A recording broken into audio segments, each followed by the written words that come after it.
नमस्ते प्रणाम। मेरे यूट्यूब चैनल पे आप लोग का स्वागत है। और देखिए, मैं एक बहुत सुंदर, बहुत बढ़िया, बहुत अच्छा नाच का हरवा गीत सुना रही हूँ। आप लोग सुनिएगा और ढेर सारा प्यार दुलार आशीर्वाद ज़रूर दीजिएगा। और मेरे चैनल को लाइक सब्सक्राइब ज़रूर कर लीजिएगा प्लीज़। मेरा हाथ जोड़ के रिक्वेस्ट है आप लोग से कि मेरे चैनल को सपोर्ट करिए। आप लोग की सपोर्ट की ज़रूरत है। मेरा अपना प्यार दुलार आशीर्वाद मुझे भी दीजिए।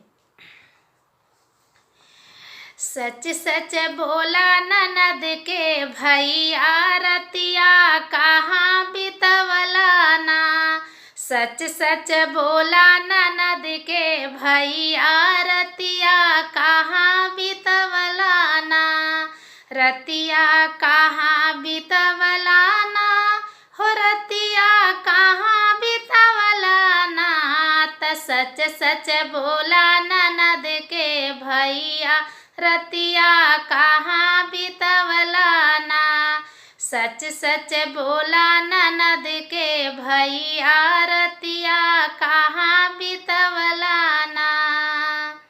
बागो भी खोजे बगैचा भी खोजे, बागो भी खोजे बगैचा भी खोजे। त खोजे मालिना माड़ैया, रतिया कहाँ बितवला ना। त खोजे मालिना माड़ैया, रतिया कहाँ बितवला ना। रतिया कहाँ बितवला ना, हो रतिया कहाँ बितवला ना। त सच सच बोला ननद के भैया, रतिया कहाँ बितवला ना। सच सच बोला ननद के भैया, रतिया कहाँ बितवला ना।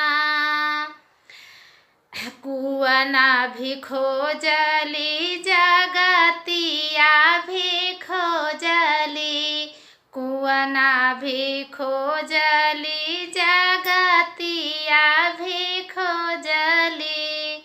तो खोजे माहरिन झोपड़िया, रतिया कहाँ बितवला ना।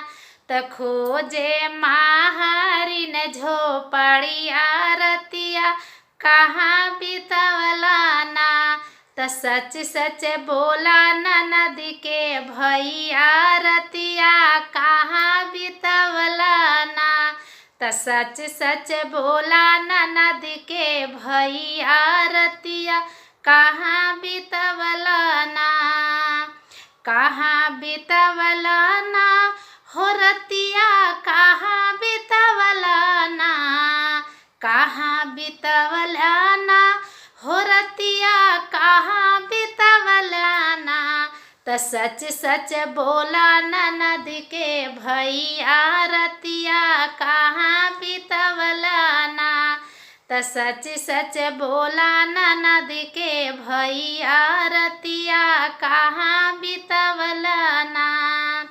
घरवा भी खोजली दुआरवा भी खोजली, घरवा भी खोजली दुआरवा भी खोजली। त खोजे खेत खरी हनिया, रतिया कहाँ बितवला ना। त खोजे खेत खरी हनिया, रतिया कहाँ बितवला ना। सच सच बोला ननद के भैया, रतिया कहाँ बितवला ना। त सच सच बोला ननद के भैया, रतिया कहाँ बितवला ना। कहाँ बितवला ना, हो रतिया कहाँ बितवला ना। कहाँ बितवला ना, हो रतिया कहाँ बितवला ना। त सच सच बोला ननद के भैया, रतिया कहाँ बितवला ना। सच सच बोला ननद के भैया, रतिया कहाँ बितवला ना।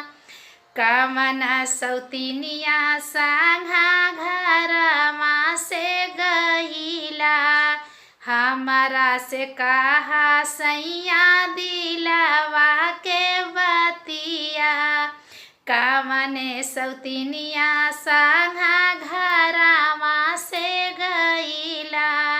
हमारा से कहा सैया दिलवा के बतिया, तमारब झोटवा उखड़ी के सैया कहाँ बितवला ना। तमारब झोटवा उखड़ी के सैया कहाँ बितवला ना। सच सच बोला ननद के भैया रतिया कहाँ बितवला ना। सच सच बोला ननद के भैया रतिया कहाँ बितवला ना। कहाँ बितवला ना हो रतिया कहाँ बितवला ना। त सच सच बोला ननद के भैया रतिया कहाँ बितवला ना। सच सच बोला ननद के भैया रतिया कहाँ बितवला ना। मेरा गाना कैसा लगा आप लोग को कमेंट करके ज़रूर बताइए प्लीज़। मेरा हाथ जोड़ के रिक्वेस्ट है कि मेरे चैनल को ज़्यादा से ज़्यादा सपोर्ट करिए, गाना फुल वॉच में ज़रूर सुनिएगा और कमेंट करके बताइएगा कि मेरा गाना आप लोग को कैसा लगा। जैसा गाना आप लोग को चाहिए कमेंट करिएगा, मैं ज़रूर सुनाऊँगी।